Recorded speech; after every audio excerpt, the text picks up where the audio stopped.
Welcome to the Action Network podcast presented by BetMGM. I'm Gilles Galland, and I'm joined by Action Network's research director, Evan Abrams.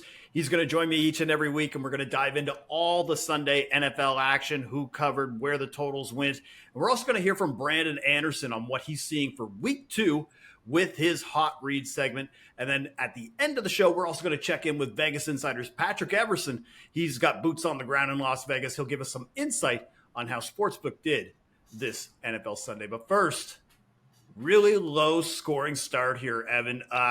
Full scoring was pretty brutal. First half unders went 7-2. They were 8-1 full game entering the afternoon. They finished, they went about 9-5 entering Sunday Night Football. Full game totals, that went under as well, 10-4 entering Sunday Night Football. We did see some underdogs barking as well. Saw the Buccaneers, Houston. We're going to talk about these teams a little bit more in the show. And scoring in general, Evan, looking at Monday Night Football, we might not be seeing a lot of points coming for this game. We're already seeing an over-under around 45.5.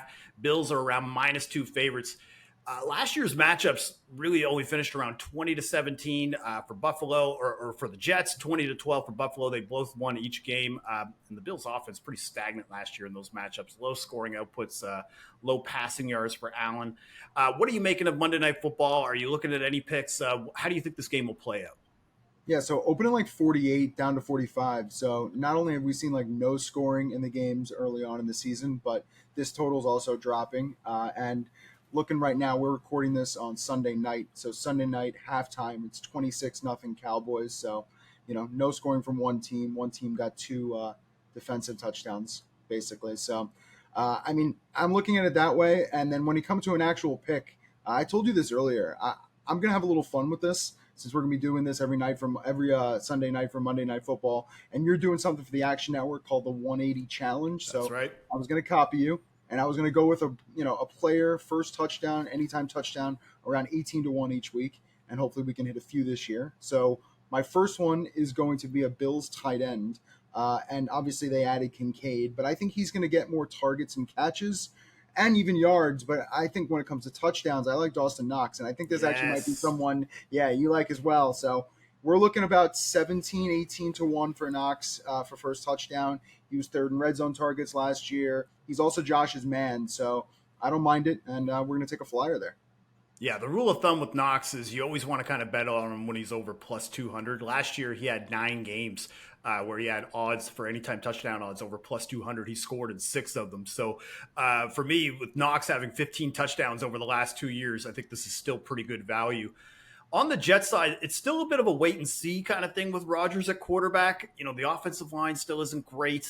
Definitely could see a sloppy start based on the way that we've seen these games go so far in week 1. But on the Jets side, I'd be looking at Allen Lazard. He's around plus 250 to plus 270. And, he was coming off a down year last year, but he still finished with over 100 targets. And Aaron Rodgers brought him over specifically because of that trust factor. And the Buffalo secondary, I still think they're a little dinged up and overrated. They allowed 18 touchdowns of wide receivers last year. No Tremaine Edmonds. So I really think Allen Lazard could be the guy for the Jets. Now, Sunday games, though, Evan, we talked about this off air, and we were looking at all the different games. There's a lot of different storylines here. Some of them were blowouts, but I think we could be both in agreement. The game of the week was the Dolphins and the Chargers. Dolphins win 36-34 and win outright as 3-point road dogs. The total went way over. It was around 50. We saw a 36-34 score. What was your first instinct and first impression here when you saw this game play out? I mean, in a week where, like I said at the start, there weren't a lot of overs, this was an over.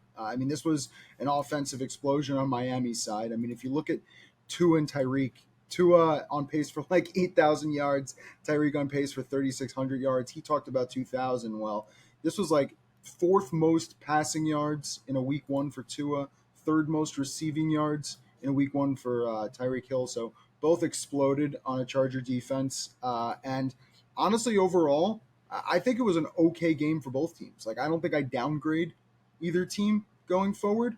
I think both offenses look good. Tua looked good. So no complaints on my end. Yeah, absolutely. And last year's matchup, they played last year around week 10. Last year's matchup, pretty one-sided. This one was back and forth, felt like a heavyweight matchup. I mean, I'm not sure if defense was optional, but both teams pretty much offensively did whatever they wanted. Tyreek Hill, like you said, he was unstoppable. 11 catches, 215 yards. I think he is right now going to probably be the favorite for Offensive Player of the Year when the odds reopen at BetMGM. And River Craycraft sighting. Anytime touchdown odds around 16-1. He was the biggest odds for a touchdown scorer this week. Caught one of those touchdowns from Tua. Again, I think the Dolphins are kind of on their way up, but I don't want to sleep on the Chargers. I don't want to just say it's same old Chargers kind of thing, but it did kind of feel Chargers charging again. I mean, the thing that my notes here, and I'm just taking notes on every game. I mean, tons of stuff all day. The J.C. Jackson pass interference penalty to extend the half gave the Dolphins a 41-yard field goal. So those 3 points ended up kind of mattering. So, but yeah, just a lot of offense. I think in a day where you looked and you talked about it, touchdowns are down, not so much in this game. Both quarterbacks looked good. Both offensive schemes looked good. So no complaints. Yeah, and the next game that I was thinking of too, even though one team, we're probably not going to be thinking about them for Super Bowl anytime soon, but the Jaguars and Colts, incredibly fun game to bet and watch. Calvin Ridley brought a whole new dynamic to the passing game for the Jaguars, finished with over 100 yards and a touchdown. And at this point with the Jaguars, I mean, they win 31-20. They cover. The total goes way over 45.5. But the overbetters, I think they were just waiting for that defensive touchdown from the Colts, because once that happened, and then you're seeing the interception from Tony Rich Project, or Anthony Richardson, who is. That's what I nickname is Tony Rich Project. Just huge for the over. And then the fact that the Colts, like if you're a Colts bettor in this game, and the Colts have 1st and goal from the 3, and they don't score a touchdown, it just is a knife to the heart. It's a brutal melt for anybody who was on the Colts side. And another game too that was kind of as it was going, that was also decided kind of in the final minutes, was another game from the AFC South, but the Titans versus the Saints. I mean, that game for me, Evan, we didn't see an offensive touchdown in that game until close to the end of the third quarter with Rashid Shaheed, right? And I mean, the Titans ended up covering the +3, but the under goes way under at 41.5. Did you have any money on the Titans Saints here? So yeah, I had money on the Colts. So seeing all those drives come down into the red zone and not turn into points multiple times, that was excellent. But I did have the Titans, so I will praise Vrabel. I will love the field goal. Thank you at the end. We really appreciate that. I think it was possibly the right move. I could see it from both sides, but thank you for the field goal nonetheless. And then I think we have to mention the fact that, people talking about Vrabel as an underdog, but 25-11-1 against a spread when he's a dog of 3 or more now. So, I mean, in this situation, probably got a little bit lucky at the end there, but again, Carr doesn't cover as a favorite. Vrabel does. I think one interesting thing when you're looking at touchdowns, Tennessee, no touchdown. So cashed at 8-1 as a team total. But yeah, really difficult. And obviously the one note here, officials just costed the Titans 7 points by blowing the dark. Derek Carr fumbled dead too early.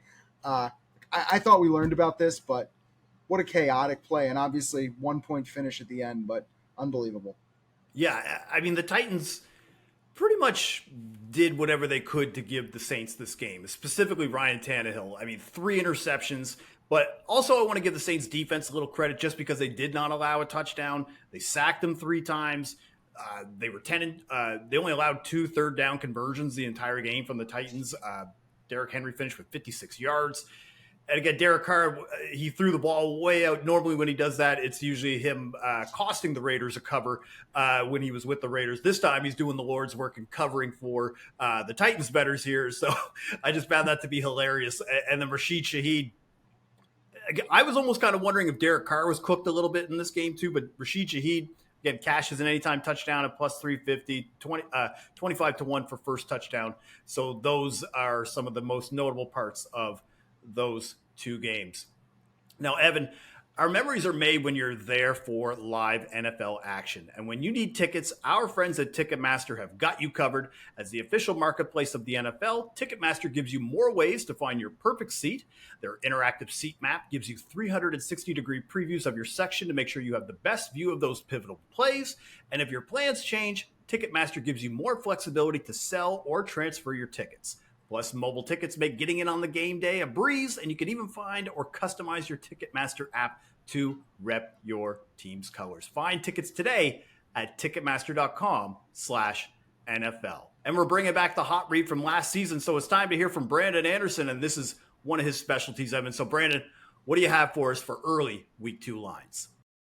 Welcome to the hot read. So, what is the hot read? The hot read is not just getting the right picks for the week, and we're going to get the right picks. We're going to go out ahead for Week 2, even though Week 1 is not even quite wrapped up yet. But it's about getting the right early angles and getting that closing line value. Sweet, sweet CLV. We're trying to get ahead of the number, ahead of the lines, trying to anticipate where will the lines move? What direction are these lines going to go?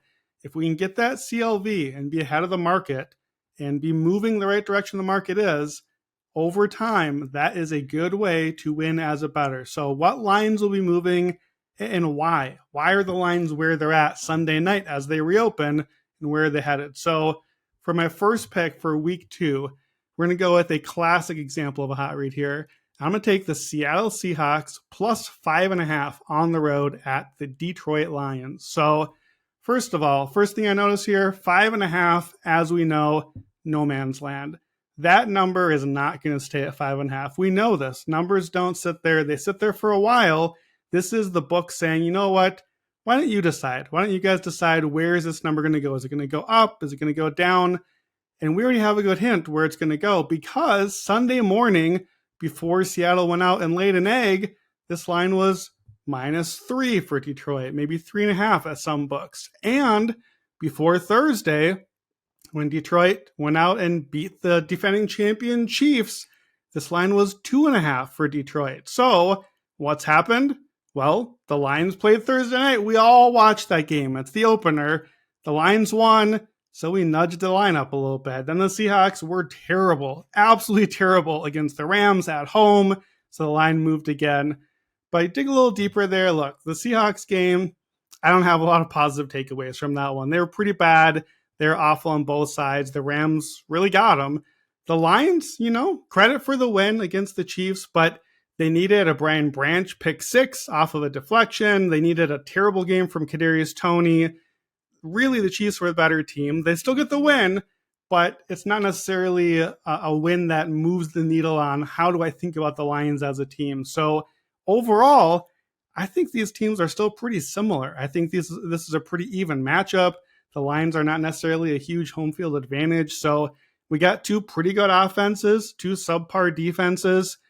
Overall, my anticipation coming into the season is that Seattle is probably slightly better on defense, even though they weren't in Week 1, and definitely better in special teams. I think these are pretty even teams. Maybe Seattle's even slightly better. They certainly weren't in Week 1, but a couple trends to keep an eye on here. Here's a big one that you need to know for Week 2. This is an obvious one, but it's hard. We always know that we want to overrate the teams coming off the Week 1 performance. We know this. We only have one game, and we know not to overreact, but we do anyway. So here's the trend.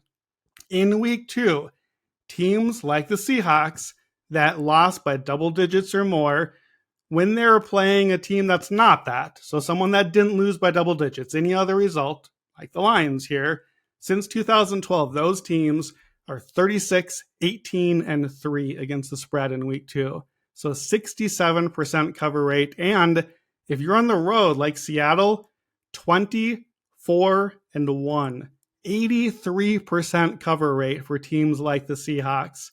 We know that it's hard to back a team that looks so bad in Week 1, the only game we have to go on, but history says we're overrating the result and baking too much into the line, and that line gives us value here on Seattle. By the way, that Week 2 trend we just talked about, that works for the Bears, the Bengals, the Giants, the Panthers, and the Steelers this week. So keep that one in mind.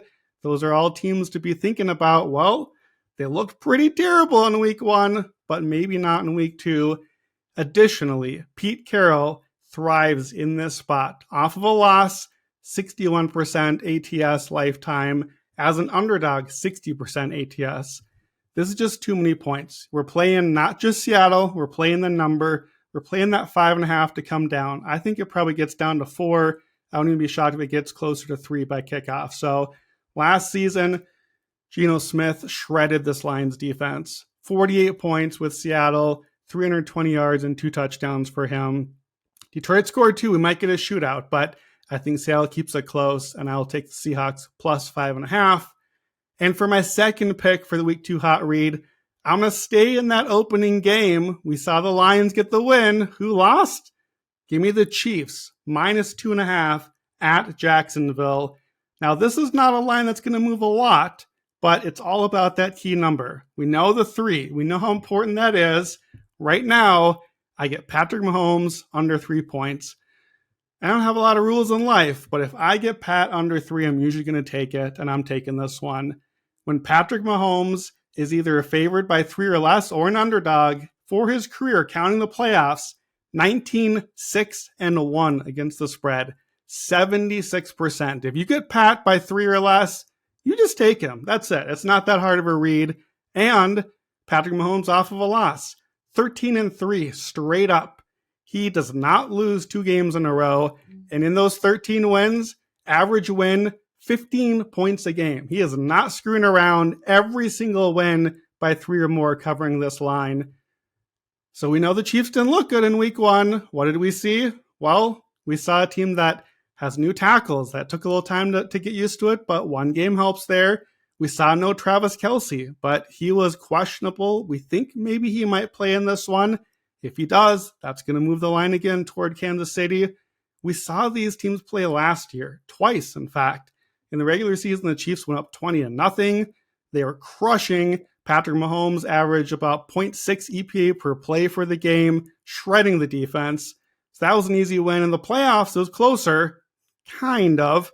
The Chiefs won by 7. They really won by double digits. The Jaguars had a field goal with 8 seconds left.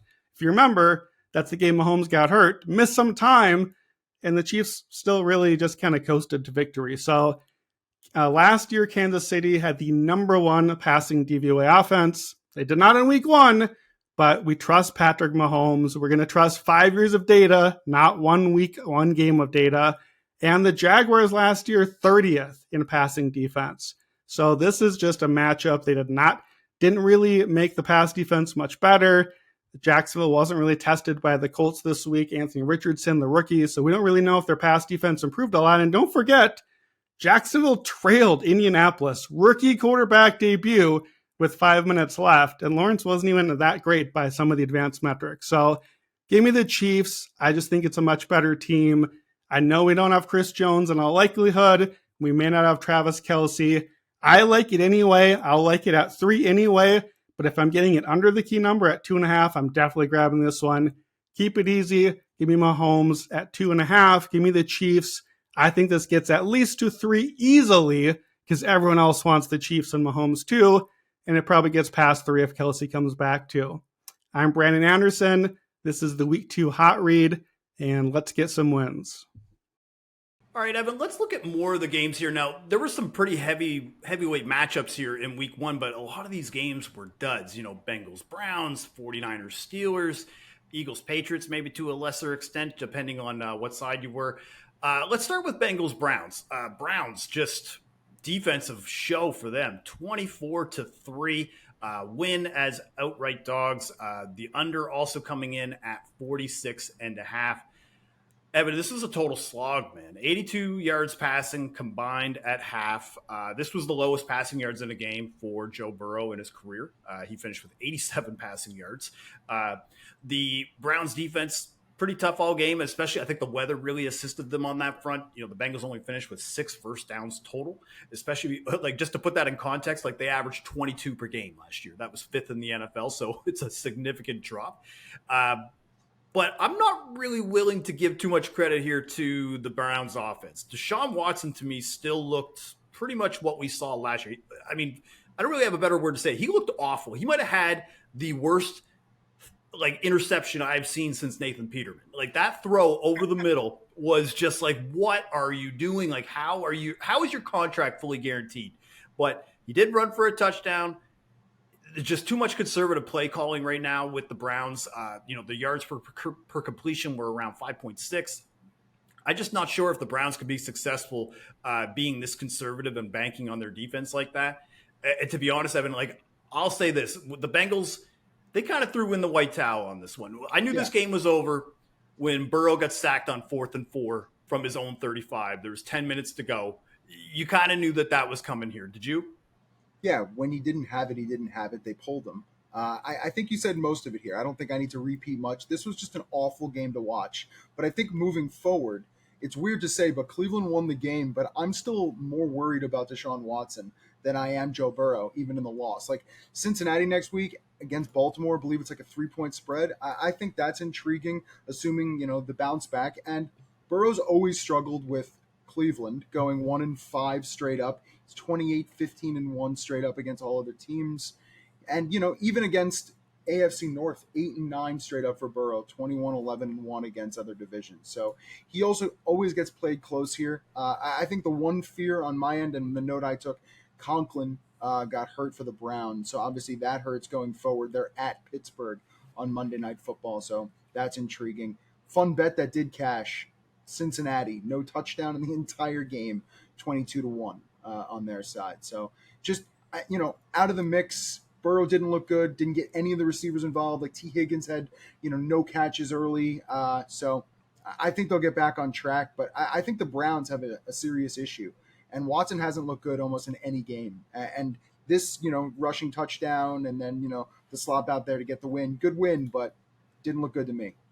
Well, and they're facing the Steelers here coming up. And I mean, if you judge it based on week 1 results, that might not be as much of a challenge as it was maybe entering week 1 when we were looking at this upcoming matchup, because the Steelers got waxed today by San Francisco. They lose 30-7. San Francisco covers the -1.5. The under 41.5 also hits. Pittsburgh, very popular dog today. And I mean, I don't want to overreact here, Evan. That's not really my style. But are we ready to bail on Kenny Pickett? Was the preseason all a mirage, or was this the Niners defense?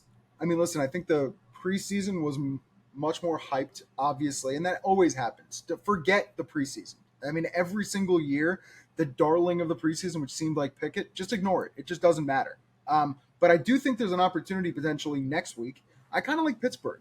You just faced the 49ers. You went against probably one of the best defenses in the NFL. Cleveland had an above performance potentially against a Bengals team where they basically shut them out. So I think Pittsburgh's an interesting spot next week. It's the bounce back. And I'll do, I'll start to look at some trends and some different things. But my guess would be when a team gets waxed like that and gets put into this spot, and they're getting 1.5 at home. So I think Pittsburgh's intriguing. Yeah, and a trend that I used to publish a lot, I published it last year at Action Network. We'll be looking into this again for week 2, is teams that lose by double digits in week 1 have historically hit ATS 60% as far as covering the following week. So Pittsburgh would definitely qualify in that category. On the San Francisco side, though, I mean, I got to say it, Brock Purdy looked fantastic. Like, I mean, I know they were up 20-0 at half. Like, this game felt over by halftime. But Brandon Anderson, for example, wrote about Brock Purdy's MVP chances a couple weeks ago on the Action Network. He was around 50-1 at that time. McCaffrey as well was Offensive Player of the Year, probably third favorite behind Chase and Jefferson. He had an amazing game as well. But I got to say, I got to pour one out for Deontay Johnson.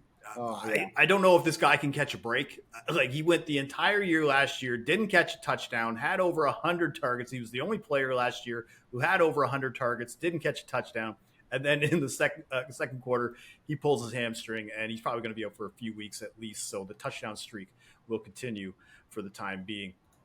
The Eagles-Patriots, this game looked like it was going to be a blowout by the Eagles, and then the Patriots defense started to tighten up a little bit, but the Eagles do end up victorious. They win 25-20. They do cover the 3.5, and the over 44 comes through. But the defense by the Patriots, I thought they played pretty solid overall, Evan. Only 1 touchdown allowed on offense, 4 field goals. So they were kind of letting Philadelphia kind of take what they wanted, but at the same time, they were really tight on them. I mean, they had one of the most beautiful strip sacks on Jalen Hurts. It's one of the best form tackles I think I've ever seen in an NFL game, where the ball just popped out. But the Patriots had so many chances, they just couldn't get out of their own way, and the slow start kind of killed them. Like that pick six early by Darius Slay, it kind of ended up being the deciding factor. I mean, it wasn't really a great way to celebrate Brady night in Foxborough. I mean, one thing I will say, it was a tale of both two halves. It just Mac looked so terrible when they trailed 16-0, and the passes weren't there. He sailed one that went to the interception, and then the comeback surprised me. Like, I'm not a New England guy. In every show, you were adamant about how the Patriots. You were very down on them before the start of the year. And the Bills, they proved me wrong. The Bills being O'Brien and and Belichick, they just the offense looked decent. Henry looked good. They were he was spreading a little bit. I mean, I still don't I don't have faith in Mac, but in this game he looked good against an Eagles defense that obviously was the cornerstone last year with Hurts. So yeah, absolutely. And I think the one thing too is you're seeing more and more from the Eagles defense of where they can be exposed. I feel like the Patriots, their defense, other teams are going to look at that tape and kind of see how they were able to neutralize Jalen Hurts and kind of keep him under wraps. I mean, Hunter Henry and Kendrick Bourne just went up the seam on this defense over and over again. They combined for 3 touchdowns.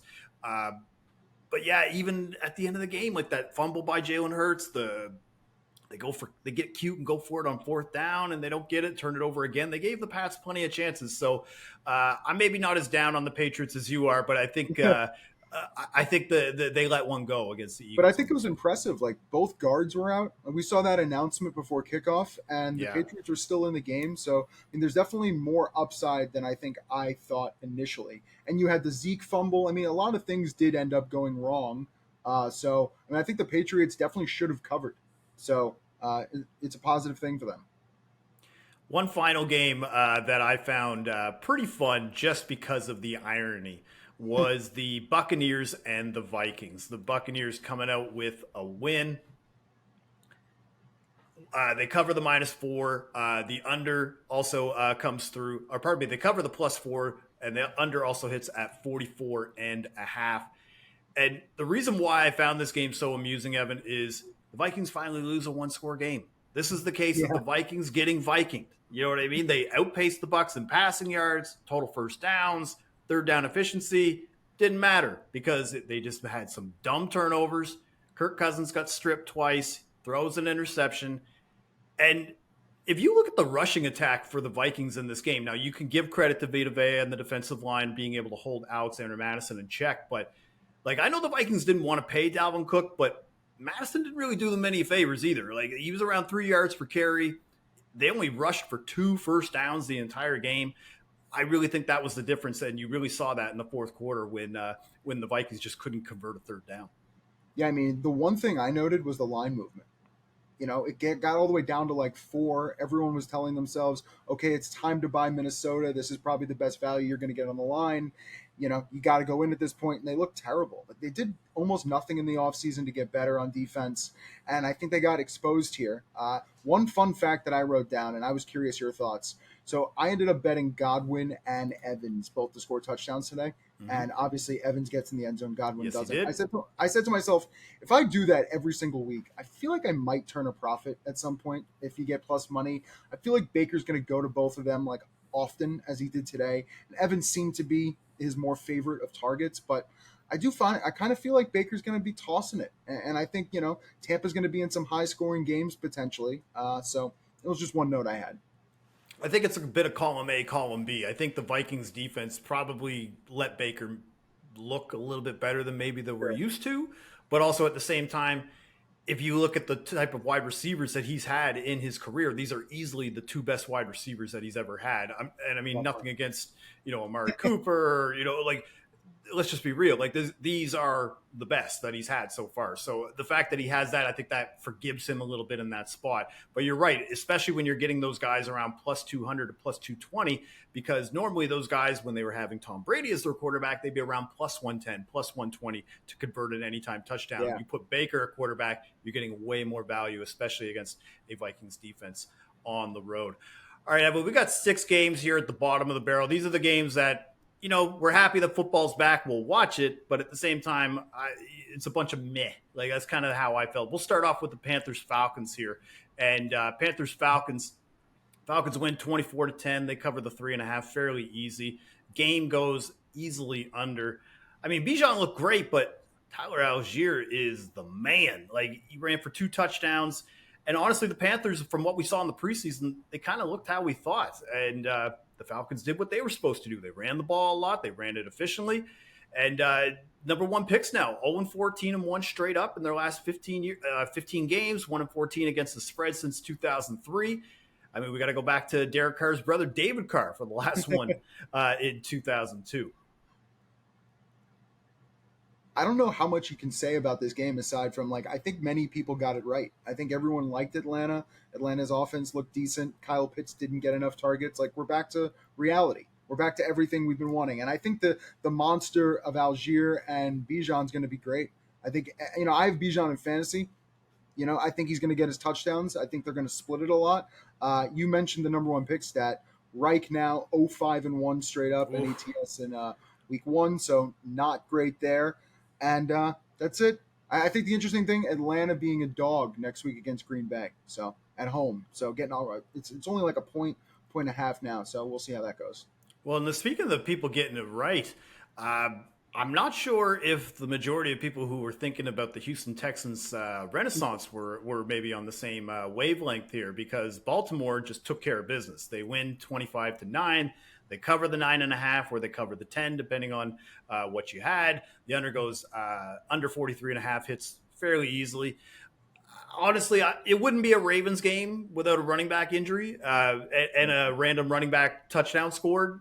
Justice Hill, he hits at 12-1 right after J.K. Dobbins, who scores an amazing spinning touchdown, and then the next drive tears his Achilles. So that's really unfortunate now. And Ravens now 12-4 against the spread in week 1s. And this is right from your data, most profitable week 1 coach in our Bet Labs database. Yeah, the only thing I got to say with Baltimore, aside from everything, is just injuries. Just stinks. Just sucks. Dobbins, Stanley, Williams, just not good, especially going into a Cincinnati game next week. And the great thing for Baltimore on the other side was Flowers. 9 receptions, 10 targets, over 2.5 receptions, very easy. But he looked like a big part of the offense. So got to like that going forward. Cardinals Commanders, a lot of people like myself have the Cardinals finishing with the worst record, and they're on their way, but they did cover the spread. They did lose, but it was 20-16 for the Commanders, and the total does go under. This game was a tough watch, man. Did you find anything from this game that entertained you at all, other than the fact that Ron Rivera should probably be the first coach fired? Yeah, God, that needs to end right now. That was honestly one of my notes. But Arizona, fewest tickets of any game today. So obviously they get the cover for anyone who is dangerous enough to go in there. Howell's line, they looked awful. He got sacked 6 times. So that might be something to look at going forward. And just one fun stat, under and Commanders home games, now 19-5-1 last 25. So that's interesting going forward. And Sam Howell did end up scoring a touchdown in that game. He was around plus 350 for an anytime touchdown. In the AFC West, Raiders-Broncos have a nice little matchup, maybe on paper, but finished result was 17-16 for the Raiders. Raiders win as an outright dog. Under goes 43. I mean, Evan, the game started exciting. The Broncos go for a kickoff fake right off the hop, which is right up my alley. I love that kind of stuff. But after that, nothing really happened. It felt like, honestly, the same old Broncos. For anybody who listened to this podcast last year, we always had the Broncos at the back end of the pod because it was always the least interesting game because nothing ever happened. And Russell Wilson, yeah, he had a higher completion percentage, but same thing like we were talking about with Deshaun Watson, just this conservative play call where they never want to really throw it past 5 yards. You got to let Russ cook. If you're going to pay him that kind of money, you got to let him throw it downfield. They don't really have a ton of options. Obviously, Jerry Jeudy getting hurt and being ruled out before the game started didn't help. But Cortland Sutton did end up scoring a touchdown for them, and Javonte Williams did look okay in his return. Packers-Bears. Didn't really take long for the Justin Fields hype to go off the rails, right? That was like the Packers win 38-20. Win as a road dog. just own the Bears continuously over 40.5 very easily. Jordan Love has 3 passing touchdowns. Were you impressed with Love's week 1 debut, I guess, with the Packers? In Yeah, one way, really shape, or impressed. form? Yeah, I mean, I just have to look at it like he had no interceptions. The Bears defense looked just terrible at times as they were allowing Love to do anything. I just dug up one fun stat. So Green Bay quarterbacks, 3+ passing touchdowns, 0 interceptions against the Bears. Rodgers did it 11 times. Favre did it twice, and now Jordan Love. So bringing another quarterback to the list. Bears fans it's just terrible. Now 12-29-1 against the spread against the Packers over the last 20 years. And again, I mean, at some point, Field has to win games. If I have it right, I believe it's 5-26 straight up in his career. So just terrible numbers. Yeah, and I think it was almost like clockwork with Justin Fields throwing an interception. He has now thrown an interception in all 5 games that he has played against the Green Bay Packers. He was around -115. And if you had the over, that pick 6 in the 4th quarter essentially sealed it. And then they ended up scoring another touchdown as well to put the total over. But yeah, I wouldn't have had Jordan Love as one of 2 quarterbacks to throw 3 touchdowns today. I think that really shocked me here. Let's wrap it up here. Rams Seahawks. Seahawks, they just got run over by the Rams. Rams win 30-13. Win as 4.5-point underdogs. The under comes through at 44.5. Did you watch much of this one? I watched a little bit of it. The only notes here, Kyron and Akers both scored, so I seems like they're going to be a dual backfield there. But anybody who had Puka this week, I mean, without Cooper Kupp there, 15 targets for Puka. So just nuts. Just looking at his way, him and Atwell were amazing. And the one good trend, McVay continues to dominate Pete Carroll. 10-4 against the spread, covering 9 of his last 10 against Pete. And Geno Smith, the passing game just was not working at all. Yeah, of course we saw a touchdown to DK Metcalf, but that was about it. They couldn't really get anything going offensively. They were missing some key guys on defense as well. And I think we were talking about keeping it clean in the pocket. Matt Stafford had the highest odds to throw an interception this week. He was at -160. Kept it clean, and they bled the clock pretty much the entire game. Really were in control. So the Rams start off with a win. Seahawks now have a uphill battle to climb. Let's check in with Patrick Everson to see how Sportsbooks in Vegas did for week 1. And now we welcome in Patrick Everson from Vegas Insider. He is our boots on the ground in Las Vegas and is very in tune with the local sports betting scene. Now, Patrick, from your vibe and the people that you've been speaking with, how did the books do overall for this first NFL Sunday of the season? I think it was a mixed bag. I didn't hear anything that the public got over on the books, because generally if the public does well, then the books do not do well, especially when it comes to the NFL, because parlays and especially moneyline parlays are so popular. They roll those from favorite to favorite all day long, and probably would have rolled them into Dallas tonight in all likelihood. Tomorrow is kind of interesting, Gilles. We'll have to see, what survived today to roll into tomorrow, because there's certainly a lot of public attention on the Jets, even though they are the dog on Monday Night Football with the Buffalo Bills. But it sounded like kind of a up and down day. One odds maker I spoke with pointed to the Patriots, the Eagles Patriots game, as the Patriots being a big need, and that's despite there was sharp play coming in on the Patriots throughout the past week. And multiple books, they acknowledge this. And one odds maker said, even with the sharp play, obviously the public tends to overwhelm that. And they had a lot of sharp play on New England, took that line down, I believe, as low as 3.5 even money on the Eagles. But the book still needed New England because Philly was getting a ton of public play, and Philly ultimately got there and covered that final number. But I think one of the more interesting games that multiple odds makers talked about, including the folks at BetMGM, was this Cardinals-Commanders game. There is such a tremendous anti-Cardinals sentiment this season, Gilles. And it, as bad as people perhaps expect the Commanders to be, or at least not great, they were riding the Commanders like crazy. Scott Shelton with BetMGM Nevada, he's been behind the counter at BetMGM Nevada here for years. He told me late Saturday night, he's like, I can't believe that the Commanders are a 7-point favorite against any professional team. But they were. And in fact, BetMGM here in Nevada took a significant six-figure play on the Commanders at -7. And the Commanders did not get there. The Cardinals end up covering the number. And that was really huge. There was one odds maker that told me they really needed they couldn't have the Cardinals money line because for whatever reason, this particular odds maker was seeing a lot of action on Cardinals money line, as bad as the Cardinals are expected to be. And with the fact that it looks like they're tanking before the season even begins. But they were all over Washington on the spread. And he said, we just needed Washington by 1-6. So it turned out to be a really good result for that particular odds maker. And probably for most odds makers that Washington ended up not covering that number in a 4-point win. Yeah, the fact that Washington was not able to cover despite scoring 2 touchdowns while the Cardinals only scored 1 touchdown that was not an offensive touchdown, again, still boggles my mind. The Monday game, though, a lot of people, especially if they were struggling with today, maybe they weren't on the right side of that kind of result, are going to be starting to look at the Bills and Jets now. Bills sitting there around -2. Are we seeing any early action already for Monday's game?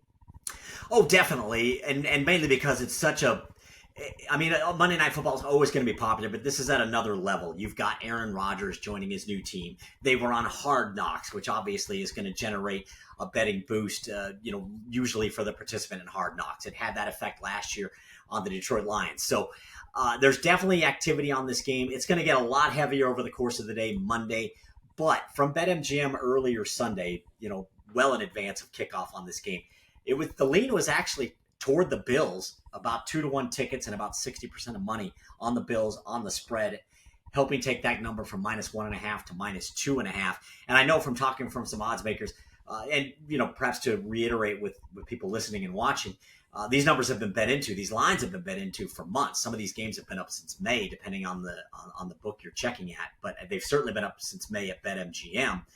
And there was some sharp play early on that helped push Buffalo up a little bit, but it's been pretty stable in like that 2.5 range. And I do think it's going to be interesting tomorrow, Jill. I just can't see Aaron Rodgers not taking some more public money, getting a little more support. Now, maybe he won't, but it seems like this should get closer to two-way play.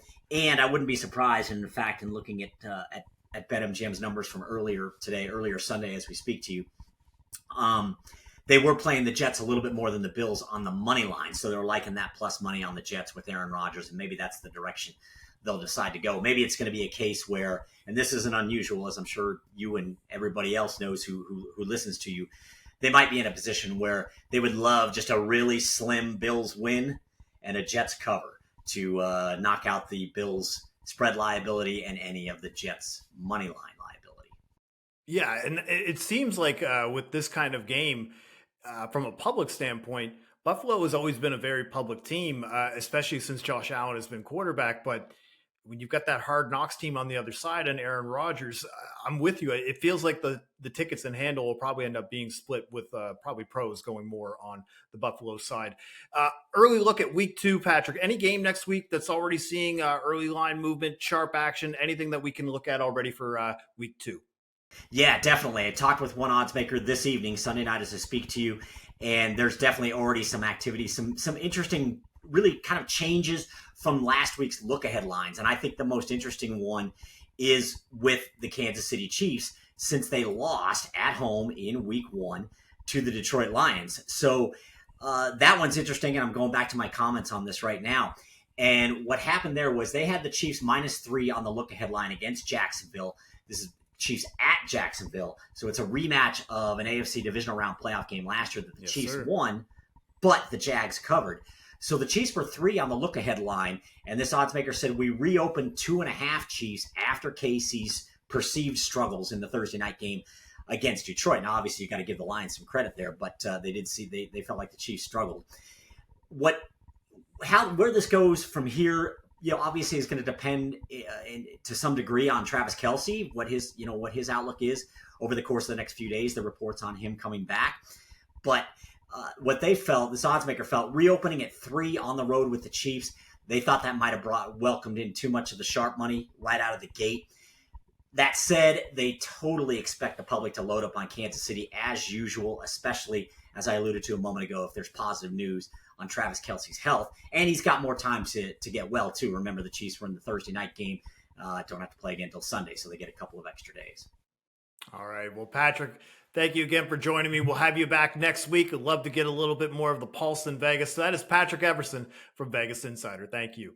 You bet. Thank you. All right. Thank you, Patrick. Great stuff as always.